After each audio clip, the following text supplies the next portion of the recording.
ladies and gentlemen. Goeiemiddag, dames en here. Dumelang bomme libointate.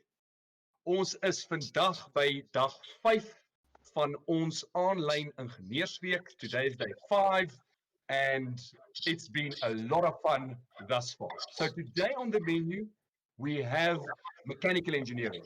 So that is for all the mechanical engineers out there, all the prospective mechanical engineers out there.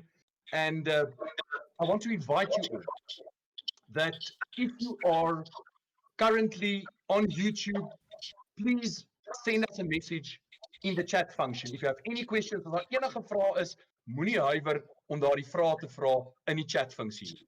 Dan kan ons interaktief wees, ons kan al jou vrae kan ons van ons kant af kan ons dit beantwoord. Goed. So we're going to start. I want to introduce our first guest this afternoon. En dit is Dr. Werner van Antwerpen. Dr. Werner van Antwerpen. Werner, tell us a bit about yourself. Hi, Corneels. Yeah, my name is Werner van Antwerpen. I grew up in a very small town. I went to Potchefstroom, studied mechanical engineering, and specialized a bit in the nuclear field, and then also did a stint in the financial world, and that's where I'm currently. So, if you think that engineers can't transition to something else, then I'm probably proof that you can. Can you please just take us through the various stages? Where did you start? What degrees, and where are you currently? Take us through that. So I was in res in Potchefstroom in Patria Men's Hostel. Studied mechanical engineering from 2001. After that, I decided to specialize a bit in the nuclear field, in thermal hydraulics. I did a master's degree in nuclear engineering. After that, I specialized further, did also a PhD in thermal hydraulics in nuclear engineering, where I focused my studies in the pebble bed modular reactor. That was one of the key projects developed in South Africa. And then I worked for a bit, and then I got the bug to go overseas, and then I did a MBA in London. And after that, my career transitioned a bit into corporate strategy and corporate finance, where I am currently. If I hear what you're saying, you've covered the scope. You've been around the block. I mean, we're talking about mechanical engineering. You did your undergraduate in mechanical engineering, then you did your master's degree in nuclear engineering as well as your PhD, and then later on you did an MBA in London. So my question would be, again, so it's B-Eng, 4 years, M-Eng, 1 or 2 years, and then a PhD, and then you did an MBA also. But what I like about what you're saying is you worked at various places. Can you quickly just elaborate a bit on where exactly did you work, and how did your mechanical engineering background help you to apply it in these various sectors? No, more than happy. I think I started my career in very technical engineering consulting. I worked for a company called MTech Industrial, which is a company situated in Potchefstroom, actually. They were one of the key consulting houses at that specific point in time that advised the pebble bed modular reactor company in doing their thermal hydraulic simulations. One of the key reasons why they actually asked MTech to assist them is that MTech developed a thermal hydraulic code called Flownex, and to date Flownex is also one of the key software programs globally that's used all around the world. And quite funny enough, that was developed in Potchefstroom. So my career transitioned from very technical, hardcore engineering. I did while I was a PhD student. I traveled around the globe, spoke at various conferences, on technical engineering matters. And one of the key things that interested me at that point in time is that you get these really, really bright engineering people, but sometimes they just struggle to take the concepts from a technical environment into the business world.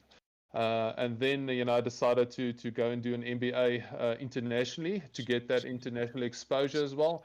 And one of the key things is that, opens up your eyes how people around the globe think. I was in a class that was around about 70 people, my cohort from 29 countries around the globe, and that just opens up your eyes. What is the possibilities with your mechanical or engineering degree out there? That's wonderful. What I also hear from what you are saying, Werner, but I've also picked that up talking to other engineers this week, is that in many cases, engineers start off as technical engineers, and over time they transition into management. Would you say that is often the case? Yeah, definitely so. I think, the one reason why that might be more relevant in South Africa is that there's not that many first of a kind engineering projects in South Africa if you compare it against the United States. So what happens is that you need to actually lead people to create some sort of engineering firm, and then your career path is progress to management much more quicker than if you want to just stay technical engineer for the rest of your life. That's not a bad thing, it's just the way that you choose your career path need to go. Baie dankie Werner. So daar en dit het ek ook al gevind, luisteraars julle wat kyk, is dat mense het die keuse. Mense kan in tegniese ingenieurswese ingaan en jy kan die res van jou lewe aan die tegniese kant bly, of 'n mens kan in bestuur ingaan en dis wat dikwels gebeur. En gevolglik die bestuur van groot maatskappye sal ook dan ingenieurs insluit wat op die bestuur is van hierdie maatskappye. Nou ons volgende gas in die ateljee, as ek dit so kan stel, is Dr. Johan Bosman. Now, Dr. Johan Bosman is also a mechanical engineer by trade. So, Johan, welcome. Please tell us, who are you and what is your background? Thank you, Corneels. It's a privilege to be here with you all. Yes, I studied also at the PUCA, and I did my undergrad there many years ago. And after that, I did my master's in specialized in aerodynamics. Then I also did my PhD in specializing in aerodynamics. So I did my master's of my pure mechanical engineering degree. I did as normally as it is. So nothing funny at that stage. There were no aeronautic line. It was pure mechanical, and then from there on, I specialized in aerodynamics. So what I'm doing currently, also, I am the chief aerodynamic engineer at Yonkers Sailplanes. So that's also, I have my one leg. I stand in industry. As Werner just said, he went into the business side. I stayed in the technical side, where we design and manufacture sailplanes. So when I preach in the university, I also this in industry. So that's my background. Thank you very much, Johan. So what we have here is Werner, who is 100% in industry. And here we have Dr. Johan Bosman, 1 voet in die industrie en 1 voet in die akademie. But there's a very specific reason why I brought you in, and that was because of a question. Daar was vrae gewees wat mense gehad het oor lugvaartingenieurswese, batu babatlagofofa. Mense wil vlieg, people want to fly. And what would you tell somebody who comes to you, because we don't have aeronautical engineering at the Northwest University? Wat sal jy vir iemand sê wat belangstel in lugvaart? Hoe moet so 'n persoon te werk gaan? Ek dink by Potchefstroom is dit eintlik 'n baie unieke situasie. Of moet ek sommer Engels praat? We have a very unique situation in Potchefstroom where we have this industry's leg that we have. That we have 2 lectures, me and Prof Jonker, that are in this industry, in the aerospace industry, as we call it. So there's a lot of exposure to aeronautics, and not just the technical side, the engineering side. We also have a club, a sailplane club, where we actually teach and teach students to fly sailplanes specifically. So, and I maybe can elaborate on our program. That's our master's degree program. A little bit late, maybe Corneels can steer the conversation into that direction later. And we also directly apply our master's engineering students on projects related to the aerospace, and most of them also fly. So most of the guys that come to our aircraft development group, that's our research group, they're very interested in flying as well. So they have this opportunity to fly with us, also get their master's degree with us. So it's not really undergrad aerospace line that we have here, but it's mostly very specialized in our master and our PhD post-degree studies. Thank you very much, Johan. So, mechanical undergrad, and then you say there's the option. Daar's die opsie om nagraads te gaan en iets wat nauweliks verband hou met die praktiese toepassing wat in elk geval verband hou met die sweeftuie wat gebou word. En So net 'n belangrike vraag. Ja, net 'n belangrike vraag wat ek sommer net wil ingooi daarna, kan jy aangaan wat jy nou sê. Op die wêreld se top 10 sweeftuie, waar lê die sweeftuie wat deur julle ontwikkel en vervaardig word? Dat ons net hoor met wie praat ons op hierdie stadium van die geveg. Wel, ek wil amper vir jou sê, hoeveel tyd het jy, want ek kan jou die res van die middag besig hou met hierdie vraag. Dis nou baie na in my hart, so dis nogals lekker om hieroor te praat. En ons het baie jare terug, so 15 jaar terug, het ons met die JS1 Swiftig het ons klaargemaak en het ons meegeding in die wêreld arena. En ons is op daai stadium was ons die top Swiftig in die wêreld geweest. Baie mense het ons geag as die top Swiftig vervaardiger, wat die beste Swiftuie vervaardig. En net so 'n paar jaar later het ons net dit maar so 'n stukkie verder gestap, ons het die JS3 ontwikkel, wat net nog so 'n stukkie beter was en hierdie stadium is ons definitief die beste Swiftuig vervaardiger in die wêreld. So topklas, as jy nou Formule 1 terme praat, as jy met laasjaar se kar na 'n kompetisie toe gaan, dan gaan jy verloor, jy gaan nie wen nie. Dit is maar dieselfde in die sweefwêreld. Min van julle weet eintlik presies wat sweeftuie is, maar ons kan dalk 'n bietjie later daaroor praat as daar tyd is en as julle vra daaroor. Maar as jy nie met jou top instrument of jou top kar kom meeding nie, dan staan jy eintlik kans om te wen nie. So op hierdie stadium is ons die top sweeftuig in die wêreld. Dit is nogals lekker om aan hierdie goedes te werk en eintlik al hierdie goedes, maar ons kan dit ook 'n bietjie later hanteer.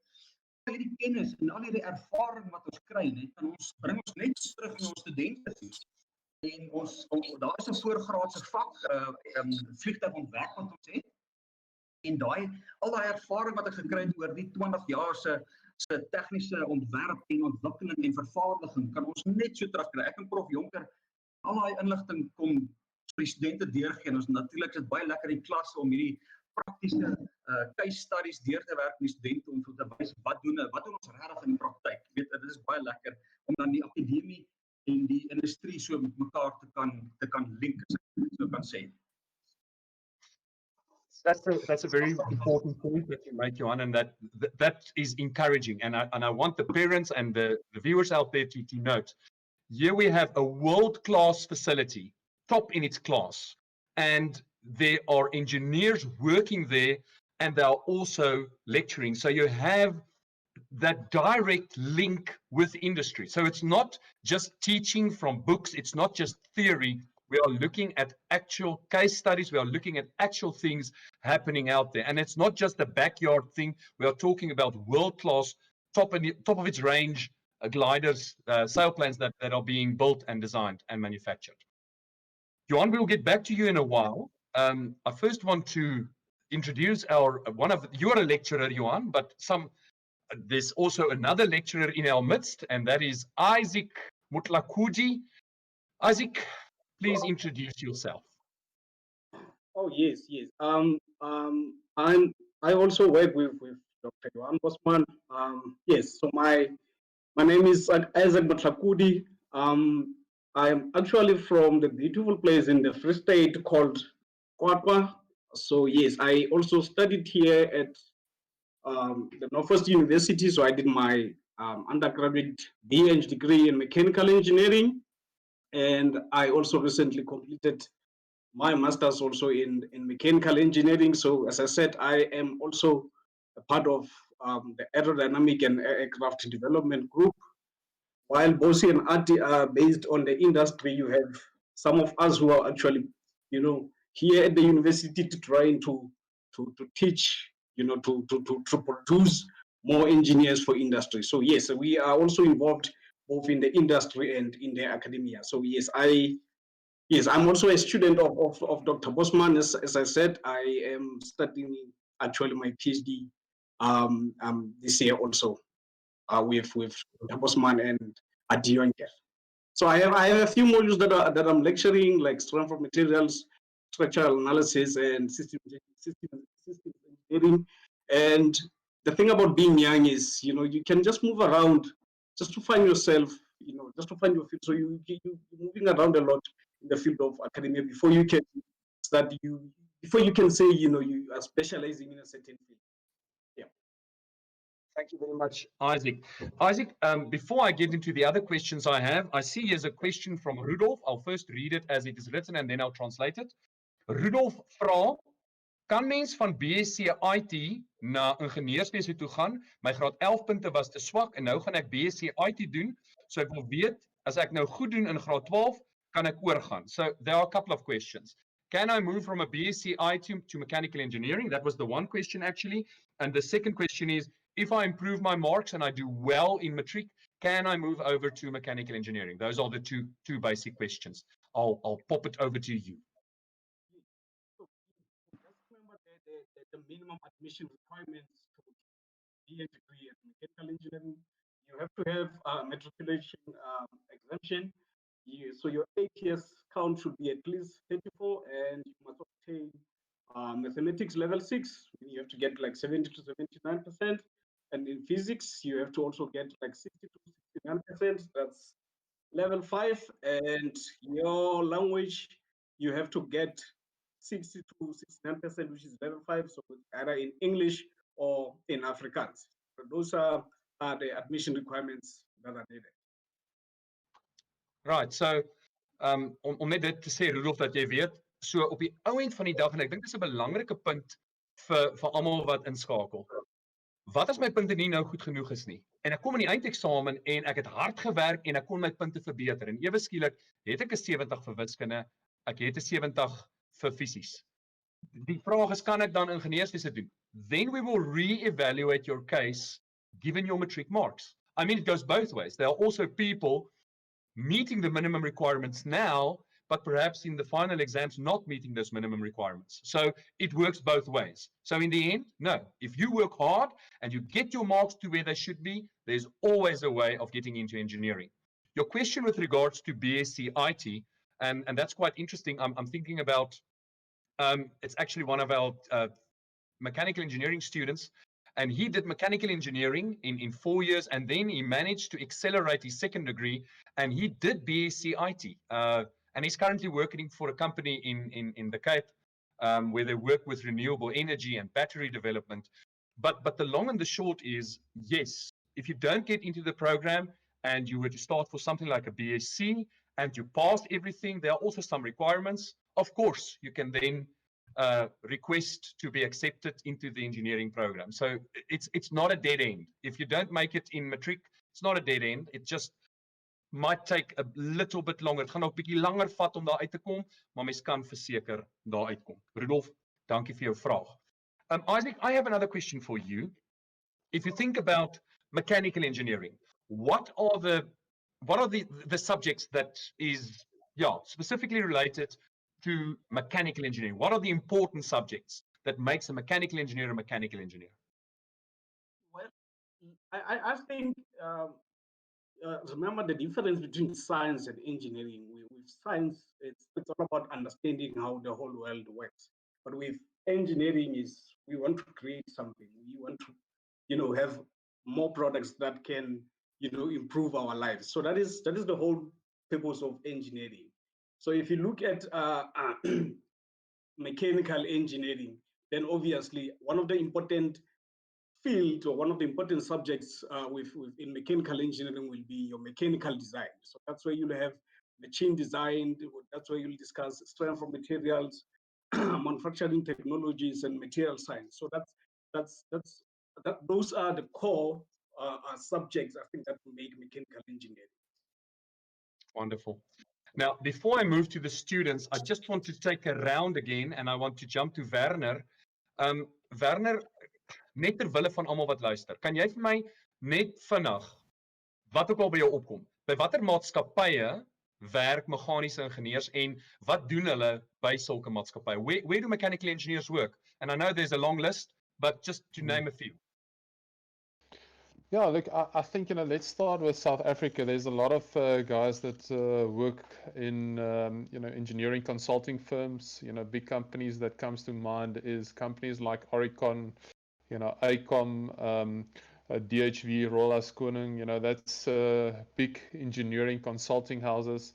Then you have mechanical engineers that works in the mining industry. So, everything that you can think of from a mechanical point of view, cages going up and down, ventilation, cooling, all those stuff is actually a mechanical engineering capabilities that needs to drive that. And, then you also have mechanical engineering people working in power plants. And that's where I focused on, how to convert, heat into electricity, and that can be anything from a coal-fired power station to a nuclear power station, and also renewable energy. So your choices of a mechanical engineer is very wide, and then there's also a lot of my friends that works overseas. I have friends that studied with me that was working in the USA. I have friends that's working in Europe, in Germany. I have friends that's working in Australia. So it's not that your degree limits you only to South Africa. Your choices is wide open. Yes, can I quickly say something? Natuurlijk, Johan. What Baron said is very, very true to mechanical engineering. It is a very broad field of engineering where a lot of different fields come together.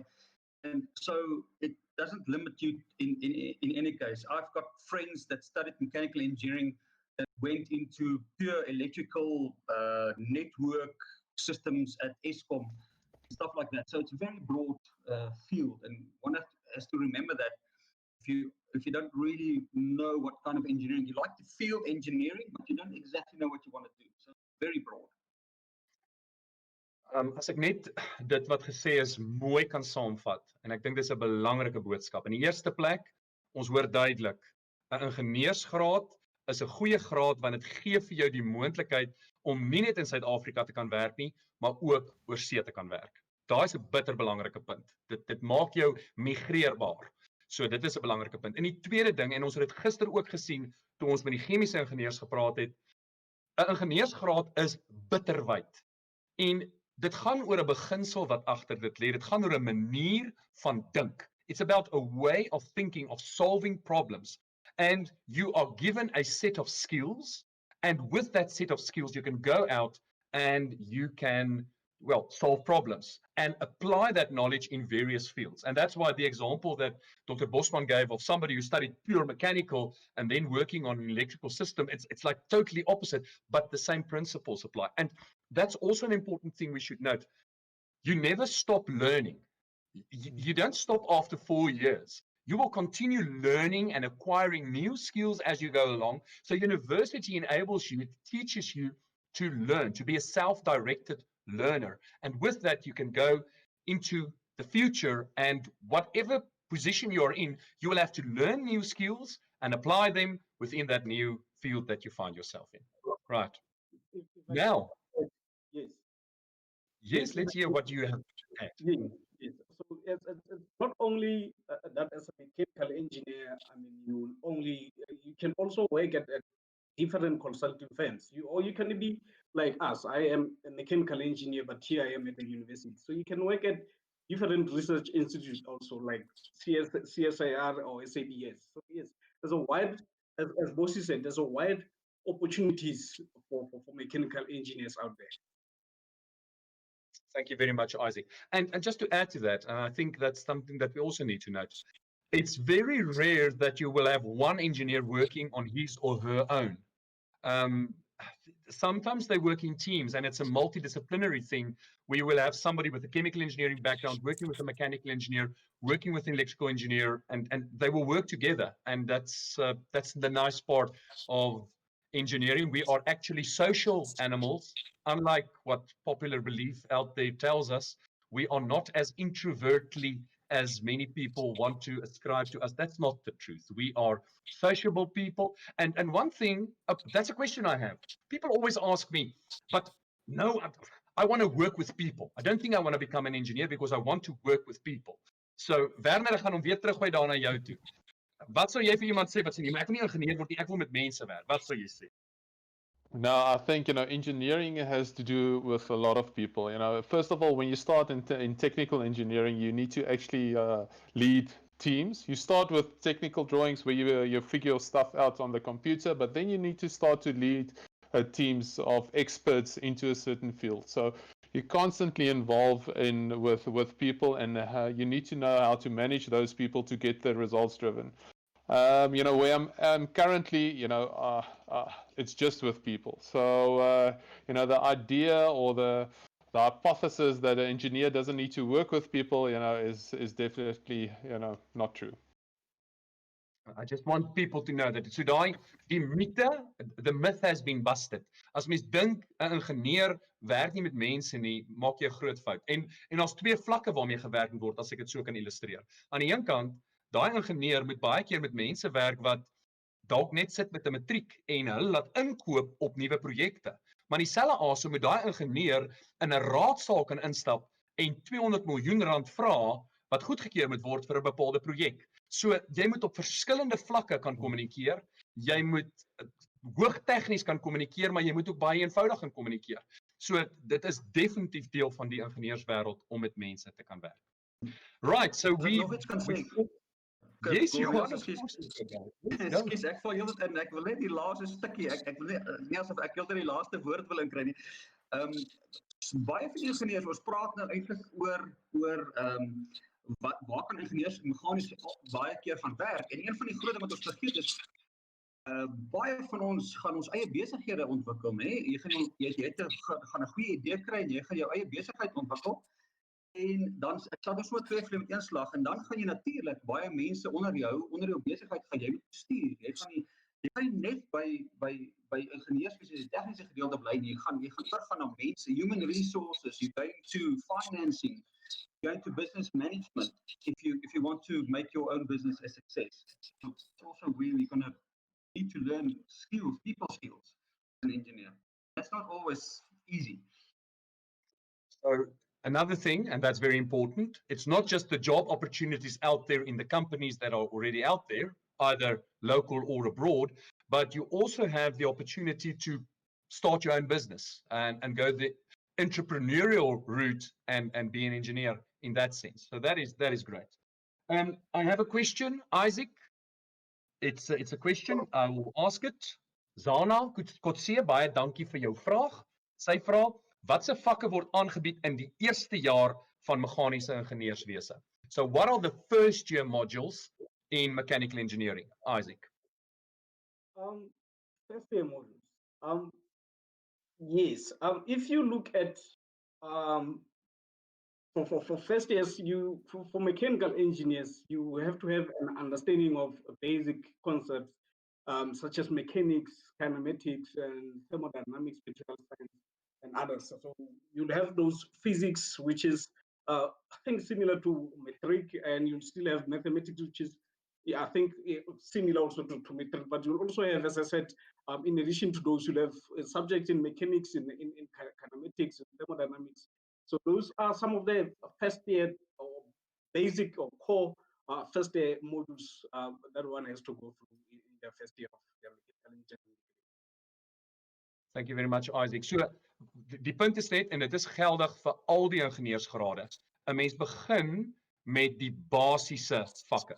En as ek sê basies, gaan die eerstejaars my gooi en sê dis alles behalwe basies. Dit is nie so maklik nie. Moenie basies verwar met maklik nie. But the basic subjects will be things like mathematics, will be physics, it might be chemistry. You don't have chemistry, if I'm not sure about that, but it's the basic modules, and then you have drawing modules, some IT modules, but it's the basics, and from there it starts specializing into the other modules like thermodynamics. But why do I talk about this if I have Palesa Mate, who is one of our students in mechanical engineering? Palesa could not join us on Tuesday because there was power outages, but the power is back on. Palesa is flowering, just like her name says. Welcome, Palesa. Tell us about yourself. Hi everyone, I'm Palesa Mate. I am a third-year mechanical engineering student, originally from Johannesburg, but currently studying at the Potchefstroom campus, NW. Thank you, Palesa. Palesa, how has it been? You know, in your third year, that's quite a long time. Perhaps just correct us on those modules again, just because I'm a chemical guy.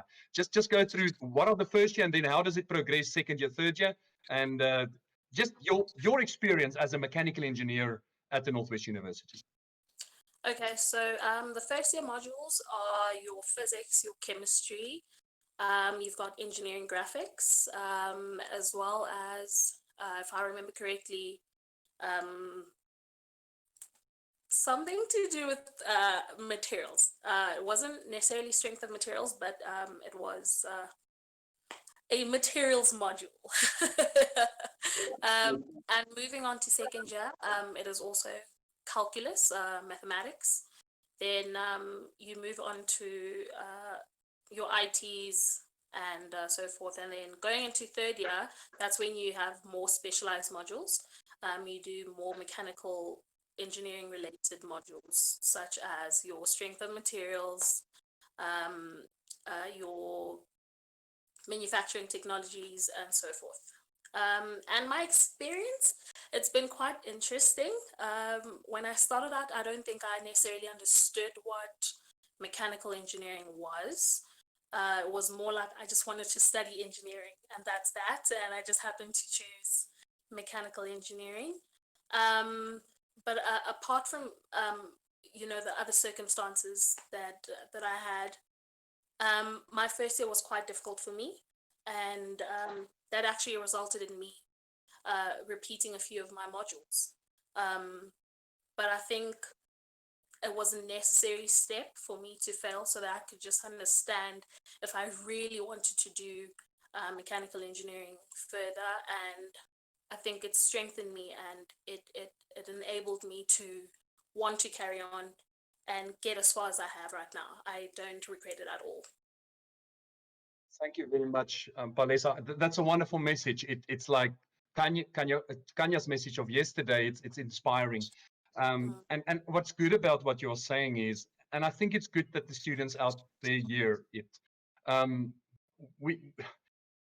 Engineering isn't always just easy. It's not smooth sailing. Many people at school, they just sleep in the evenings and just cruise through school, and it's just easy. Engineering is tough. And I will say that, and people would say, no, but Corneels, it's bad marketing to tell people it's a difficult module. I'm telling that to people. I'm telling that to people because they should be informed making their decision. But what's nice about this, here's an example of what you said, Palesa, and I love this, is how you overcame this and you continued. And what doesn't kill you makes you stronger, like they say. True. So this is just something that yes, you took it, jy het aangegaan, jy het die bil by die horings gepak, en dis fenomenaal. So ek's baie trots op jou. I think that's wonderful what you did, and yes, now the road is ahead. Karen Skutte is ook hier. Sy was ook Dinsdag met ons. Karen, ek het nie toe vir jou gevra nie, so ek gaan dit nou vir jou vra. Your experience in the field of mechanical engineering, just your experience. We've talked about many things on Tuesday, but this is just, how is it to be a mechanical engineering student? Yes. Okay, hello everyone. So I would say firstly that it is quite ironic that you have two women on this panel who are studying mechanical engineering, because most people who study mechanical engineering are guys, they're not girls. So if you're a girl, you're going to be one of the few people in class, but that's not bad. That's okay. You quickly get used to it. And then at first, before I started studying, and also in my first year, I didn't think that a mechanical engineer would require programming skills or anything like that, because what is a mechanical engineer going to do with that? But to my surprise, I had a few IT and programming modules. And yes, I did struggle at the beginning because I didn't have IT at school, but I also overcame that hurdle because, yeah, there are going to be quite a few hurdles in engineering, but you overcome them and you grow and you get stronger and you learn new skills. And that's what's awesome. And yeah, if I think about mechanical engineering in comparison to other engineering degrees, I would say that mechanical engineers are not that busy because you get other engineering degrees such as electromechanical. They have way more subjects than we do, so they are quite a bit more busy. But then there are others that don't have as many subjects as we do. For example, this semester, my second year, first semester, the industrial engineers didn't have as many subjects as we did. But in the end, some semesters you'll have less, some semesters you'll have more. In the end, I think it'll balance out. So yeah, that's my experience as a mechanical engineering student. Thank you very much. Palesa, I'm going to ask you a question. It's a question from Kobus Clark. Kobus, ek gaan nou jou vraag hanteer. Tessa Buys, ek sien jou vraag. Ek gaan nou by hom uitkom. Ek wil net eers vir Palesa vra. Kobus vra, is daar enige chemie in meganies? En het ek nodig om goed te wees met chemie op skool om goed te kan doen in meganiese ingenieurswese? I'm not that familiar with your program. Do you have chemistry? And the other question is, do you need to be good at chemistry to be a good mechanical engineer? What would be your take? Well, we had chemistry for the first semester of first year.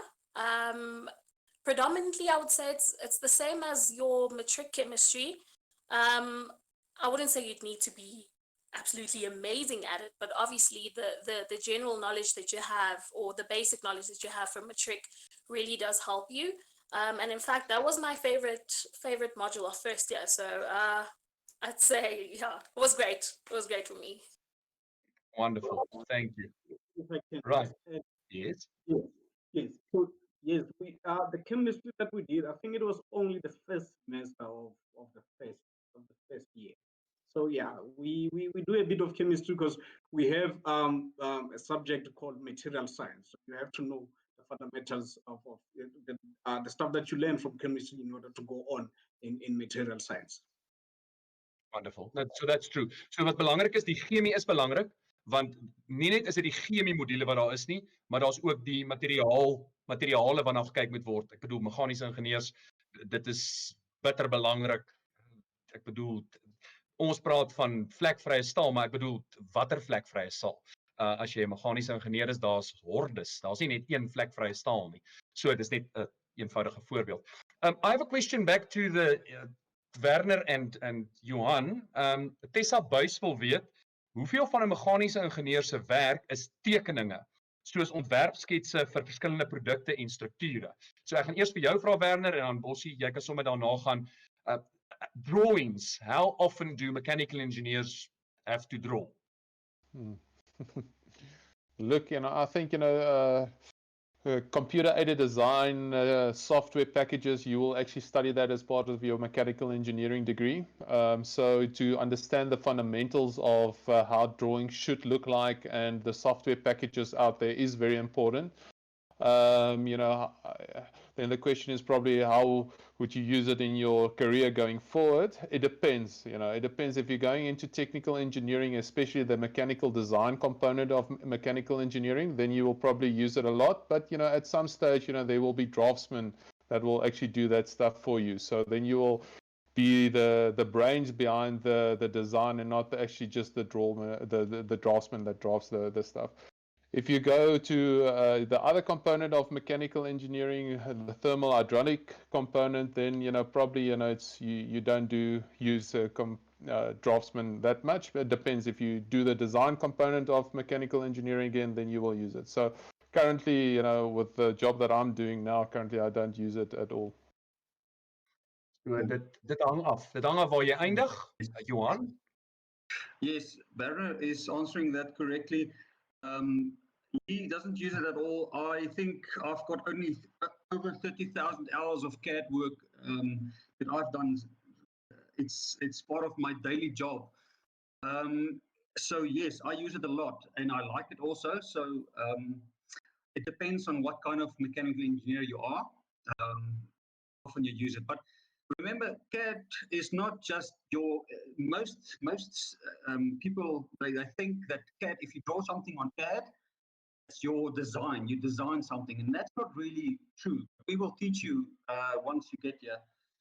So CAD is just a very small part, or drawing on CAD is a very small part of mechanical engineering. So there's a very broad field behind the CAD, behind computer aided manufacturing and design. So there's a big world behind that. There's systems engineering is also part of that. Bill of materials, your CAD system connects to all of these systems. So it's just a very small part. But yes, I use it a lot.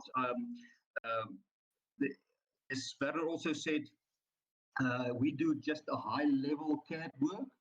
And from there on, you have your draftsman to make drawings and your day-to-day, very repeatable work. That's not really for the engineer. We just do the high-level design work with the CAD, and then from there on, you move it downward to the draftsman. So it's very interesting world actually opening up. Very high technology stuff going on in CAD world. You won't believe what's going on. It's very interesting. Baie dankie julle twee. There's a question from Tapiwanashe Kudomwa, and the question is, I did A-levels and O-levels. The university says I didn't meet minimum requirements, but when I took my results for matriculation at matriculation board, my points are higher than minimum requirements. That was the one question, and the second question was, in case I fail the engineering test, will I still be taken for engineering at the NWU? If I could just shortly comment on that. So die vraag gaan oor all A-levels and O-levels and minimum vereistes en dit. What I want to advise you is send an email to engineeringinfo, one word, engineeringinfo@nwu.ac.za. If you cannot remember that, you can just rewind the video. It's easy. Engineeringinfo@nwu.ac.za. Otherwise, just go to engineering.nwu.ac.za.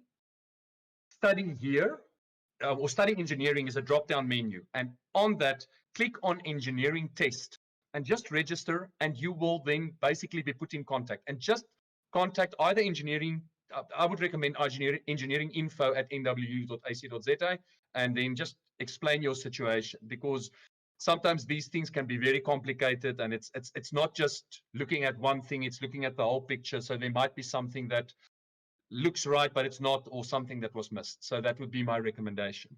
With regards to your second question, the engineering test. The engineering test is not something that you pass or fail. It's not like an exam where you have to get 70, if I put it that way. It's something that assists us in the selection process. It gives an indication. So I would not approach it as, now you have to pass this test and then you're in the program. It's indicative, and that's one portion, and we look at the entire picture. We also look at your other subject marks. So dis 'n belangrike vraag oor die ingenieurstoets wat ek net daarso wil noem. Right. Ons het nog 'n vraag van Kobus Clark. Help IGO 'n mens met die kursus, en hoe kan dit van toepassing wees in die kursus? So Isaac, I'm going to throw that question to you. That's engineering, graphics and design. Is that a good thing to take that at school level? Will that help you in your mechanical engineering studies? Yes, it is. It will definitely help you for studying engineering, mechanical engineering. Just remember what is a mechanical engineer. What we do is we use the core principles that obviously you want to learn. If you come here study, you want to learn these core principles through other subjects like strength of materials, machine design, and other things. So we use together these core principles with computer-aided tools. So that's where your drawing will come in. So you use those core principles together with this drawing or computer-aided engineering designs, to analyze and design, for instance, like manufacturing plants, industrial equipment, and machines, heating and cooling systems. So yeah, obviously this will help you if you study mechanical engineering, but also you need also to improve in other fields also, such as I said, in strength of materials and other subjects. So, die vraag is, en dis 'n vraag wat ons nou al die hele week kry. Moet ek alpha wiskunde vat? Should I take alpha maths? Should I take this thing? There are various questions. Should I take IT? That ek wil net terugkom by die begin, so I want to get back to the principle. You just need maths and science to get into the program. And yes, all those things will be beneficial. It will be beneficial. But I want to just calm people who do not have those subjects, for instance. There are many engineers out there who passed their degrees in 4 years without taking alpha maths, engineering drawings, IT at school level. Yes. So I think the whole thing is that, that's perhaps some social commentary on our school system. And I understand the limitations there are, but one of the fields that I do believe that our school system is yes, and I don't want to say the word fail, but it's difficult. It makes things difficult. It's not adequately preparing learners to make an informed decision with regards to what to do after school. Yes, you are so rushed with full programs and all these activities you're doing, but students coming in their first year, people don't really know what exactly they should be, how can I put this? What they should do.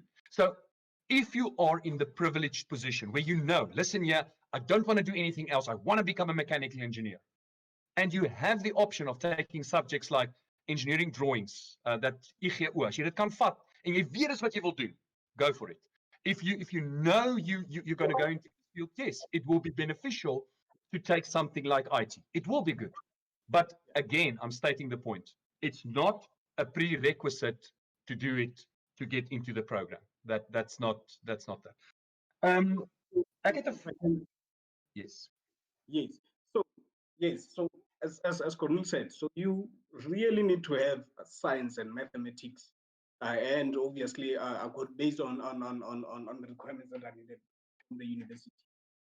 So you can have other you can do other subjects also, but if you don't have physics and mathematics, then it might be a problem. Yes. I think that would be the good thing. As jy wiskunde en wetenskap het en jy doen goed daarin, moenie stres nie. Moenie nou gaan en ek moet nou vakke verander nie. Jy hoef nie. As jy jonk is, as jy dalk graad 8 of 9 is, neem hierdie in ag as jy jou keuses maak vir vakke. Dit kan definitief wel wees. Right. Werner, question to you. Marits Stapelberg wil weet. The question is as follows. Hoekom sal 'n maatskappy 'n meganiese ingenieur aanstel eerder as 'n elektriese ingenieur? Byvoorbeeld as 'n ingenieur moet werk by Eskom. Why would a company like Eskom rather hire a mechanical engineer than an electrical engineer? It's an interesting question, but yes, there we go. Yeah, happy to field that question, Corneels. So I think, one needs to understand how a power plant works. So how a coal-fired power plant works is it actually uses coal that gets heated, and that actually then boils water into steam. And that steam actually then turns the turbine that's actually linked to a generator. And then the generator actually generates electricity. So in essence, the biggest component of a power plant is a mechanical engineer. The electrical engineer is actually just only at the back end when he needs to actually use the electricity and distribute it to certain areas around South Africa. And, that concept is actually applicable to nuclear engineering as well, where the heat source is just something different than coal. And that heat source boils water, in essence, under high pressure. And that pressure then gets expanded into a turbine, and the turbine turns and generates electricity. So hopefully that fields or answers the question. Thank you very much. Follow-up question van Jacques Swart. Wat is die velde waarin iemand kan spesialiseer vir 'n M-ing na 'n B-ing in meganies? So what are the fields you can specialize in doing your masters in? Johan, I'm going to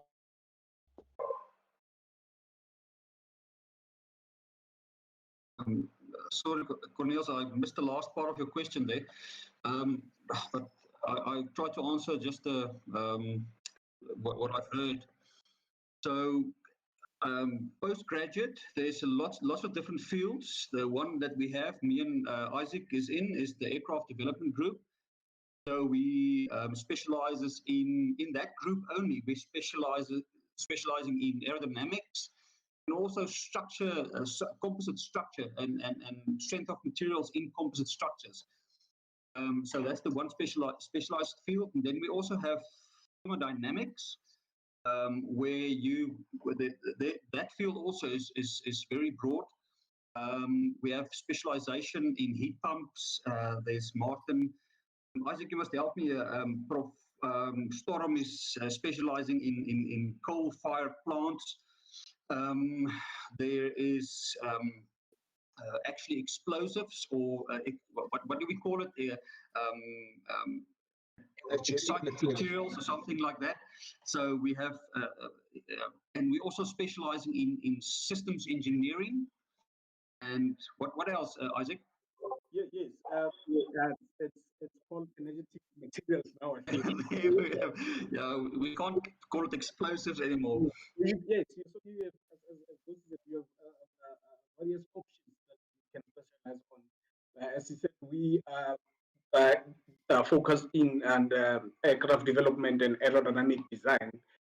My role specifically on that is based on material testing and selection, and he's on aerodynamics. So, but we have other fields also like material science, as he mentioned. So yes, there's a lot of opportunities, and I think it also depends on what our colleagues here are specializing on. So there's always a lot of opportunities. Yes. And we also, one field that we also have, it's also very broad, is in computational fluid dynamics. So it's not only in aerodynamics, we also use it in fluid structures, in stromingsleer. In the pebble beds itself, we use it in radiation from the pebbles. We use CFD. So we are growing in our CFD field as well. That's a very nice specialized field. We have finite element methods, the FEM, where we analyze structures. We also do research into FEM. And also one very important, I don't think I have, the sound quality is a bit poor. We also do a lot of research in 3D printed materials and additive manufacturing. That you mentioned it, Isaac, I forgot about that. Sepia, in metal printing, plastic printing, all sorts of things. So there's lots of different research groups in our faculty in mechanical engineering.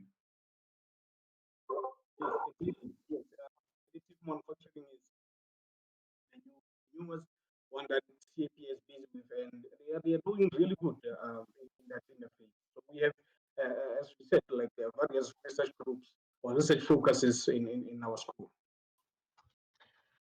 Thank you very much, Johan and Isaac. So Jacques, ek hoop dit antwoord jou vraag. En ek hoop jy besef, en dit is 'n belangrike ding, is om te besef, 'n B-ing, daai 4 jaar is letterlik net 'n trappie. En daarna, daar is legio moontlikhede waarna 'n mens kan spesialiseer. Maar jy het 'n paar van hulle nou gehoor wat by die Noordwes Universiteit aangebied word. En uit die aard van die saak, Werner, dalk wil jy bietjie daar ook net uitbrei. Jy het nie jou M gedoen in meganiese ingenieurswese nie, jy het weer in 'n ander lyn gegaan. Vertel ons bietjie oor die wêreld van kern en hoe lyk daai wêreld? Interessante vraag. No, happy to do that. So I specialized in nuclear engineering, and at that specific point in time when I was studying at NWU, we were operating a test facility for the pebble bed modular reactor called the High Temperature Test Unit.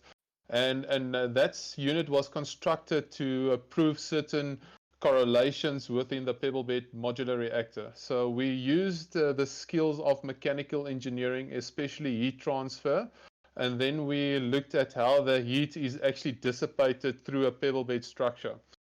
So then, after that, so that was part of my PhD research. However, my master's degree research was on turbo machinery. So in essence, That is the turbine that generates the electricity, and that's also the turbine that generates force in aircraft. In essence, it's almost exactly the same principle. So an aircraft engine is designed also by mechanical engineers. So it's a little bit further specialized than just your general mechanical engineering. Awesome. Thank you very much, Werner. So again, and there are so many options, and I've seen this also in my life, students coming and they have these dreams, and it's good to have a dream. I encourage people to have dreams. But one thing I've also realized, some students, they have this plan. I'm going to do B-Eng and then an M-Eng and a PhD and then this and this. And then they get into their first class in their first semester of their first year, and they realize, it's a bit different than I thought it was going to be. But I'm just putting it out there. I don't want to discourage anyone. It's just we have these ideas, we have these plans, and it tends to pan out a bit different to what we think. Right. I'll keep an eye on the questions. So as daar nog vrae daar buite is, asseblief moenie huiwer om te vra nie. But I'm going to give every panelist a final word. If you can just summarize in 2 or 3 sentences, why would you tell somebody out there to study mechanical engineering? What would that be? I'm going to start with you, Isaac, then Johan, then Werner, then Palesa, and the last word, Karen. Let's go. Well, yes. So, according to me, mechanical engineers, sorry, Corneels, but mechanical engineers are, I mean, we are the real engineers. Other engineers, they just, But yeah, in any case, yeah. The reason I think I studied engineering was, as I said, the idea that you can be involved into creating new products, into creating new things. That has always, attracted me. So, as a mechanical engineer and as an engineer who's in academia, I think it's very interesting because you learn a lot of things. You can be able to identify what's new, what are the opportunities that are out there, and as we just said, there's a lot of research focus where one can focus on. So I will say, you have to someone, do engineering because there's a lot of opportunities out there, and then you do amazing things. So it's we have fun. It's not that difficult, but we have a lot of fun. So why not? Yeah, for me, mechanical engineering, why I chose mechanical engineering, I have a very broad interest field. So I think mechanical engineering fitted me the best because of that broad field that is of interest to me. And then just on engineering in general, I think why I became an engineer is it enables you to realize your dreams. If you have big dreams, like we can use Elon Musk as an example. He's not an engineer, but I think he's very close to one. And he realized his dream through engineering.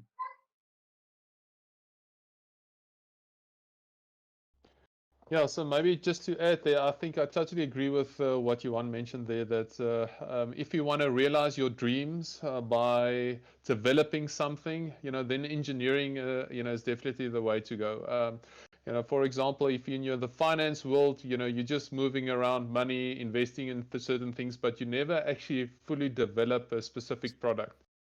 But, with an engineering skill and mindset, you can actually develop a specific product, and you can also then, at a specific point in your career, you can transfer or transform yourself from an engineering mindset into the business world. For example, that's what I did in my career. So you don't need to just think that for the rest of your life, you're going to actually design engines and service engines or power plants. But at a specific point, the financial world also values the engineering mindset a lot more than only financial people do. Well, for me, I think just in general, studying engineering has opened up my perspective more.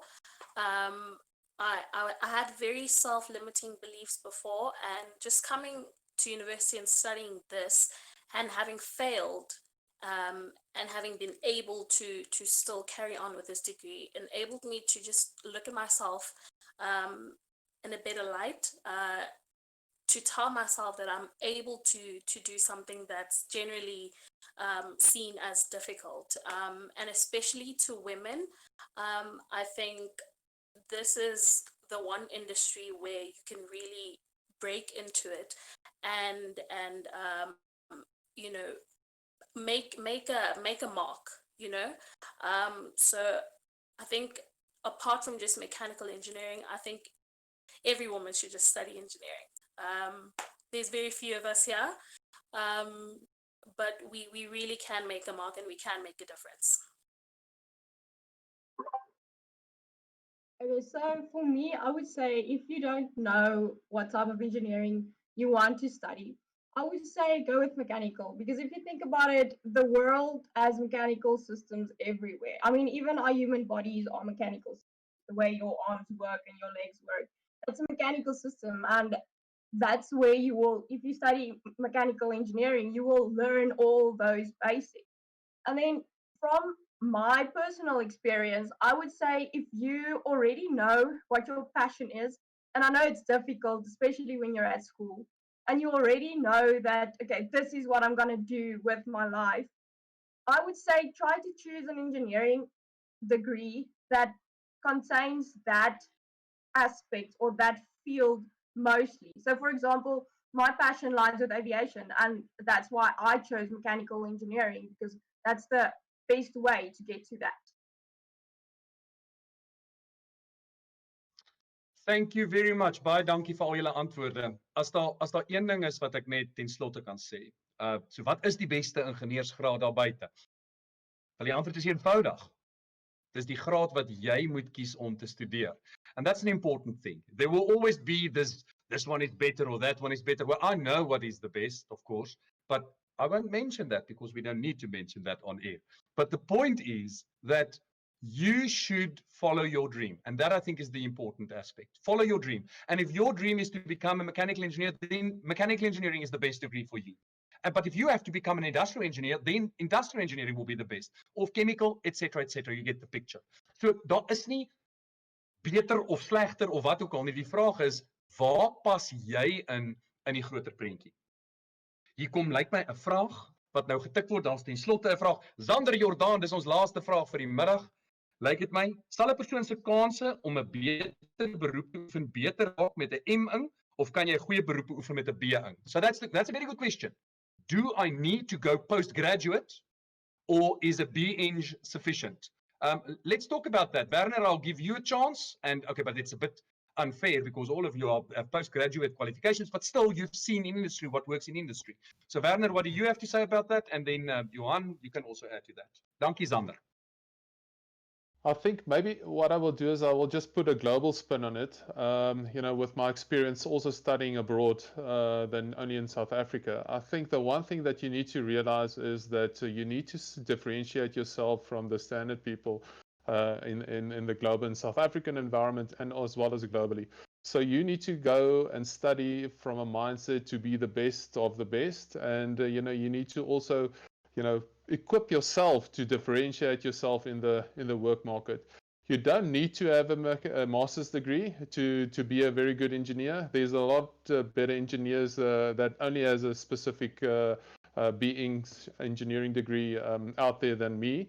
However, you know, you need to differentiate yourself there in the environment, and that's probably why I would suggest if you have the time and you have the ambition to study further, you know, then definitely that's the way to go. Yes, I cannot really add to that. Werner said everything. I can just say what Professor Gideon Grywenstein, he's a very clever man, in my opinion. He always said, you don't need, you should not actually compare yourself to other people. So the best thing is, he said, you with a master degree is better than you without one. So, but it depends on yourself. If you will see when you get there if it's necessary. And if you want to specialize in a certain field, you feel that you didn't get everything in your undergrad study. At that point, you have the time and you have the the opportunity, then you should do it, definitely, because it just always prepares you better for the workplace if you are really want to go into a specific field. But yeah, that's just my take on it. Voordat ek afsluit, ek sien hier is 'n kommentaar van Wayne Swanepoel. Ek dink julle het my vraag gemis, bo Jacques en ons sien nie daai vraag nie. Wayne, as jy dalk net daai vraag weer vir ons kan tik, dan sal dit baie waardeer word, dan sal ons hom kan hanteer.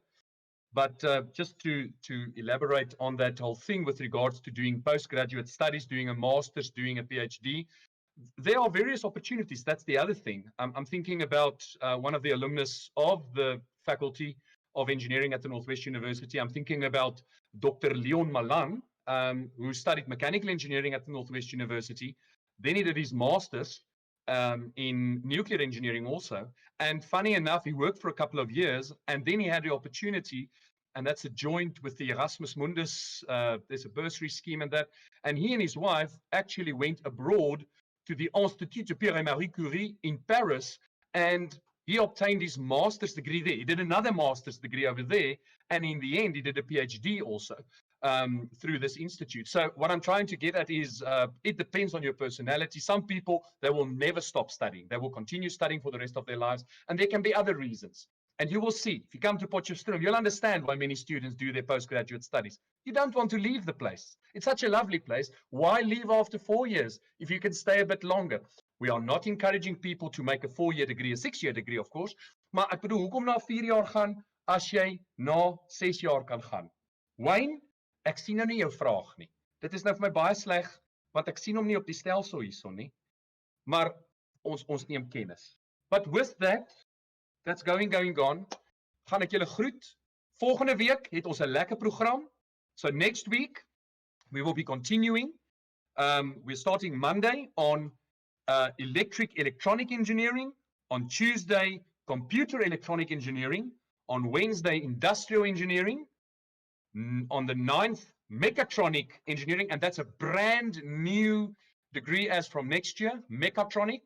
And then on Friday, we will conclude our session with electromechanical. So daai 5 programme, elektronies is maandag, rekenaar elektronies is dinsdag, woensdag is bedryfs, donderdag is mechatronies en dan vrydag elektromeganies. En mechatronies is natuurlik splinternuut. En soos julle kan hoor, as ons praat oor mechatronies en elektromeganies, daar is weer 2 velde waar ons kyk na beide skole van meganies en dan elektries, elektronies, rekenaar, ingenieurswese en waar daar samewerking tussen hierdie 2 besig is om plaas te vind. En dit is ook 'n interessante ding. Maar ons gaan nie vandag daaroor praat nie, anders het ons niks om oor te praat volgende week nie. So next week we will get into that. But with that, thank you for joining us this week. It's been wonderful having you here. We love the questions. Keep them coming. Be tuning in. You must be tuning in next week at 3 o'clock Monday. En dan vat ons hom weer van daar af. En as daar enige vrae is, moenie huiwer om ons te kontak nie. Mag julle 'n wonderlike naweek hê. Enjoy the weekend. All the best. Keep well.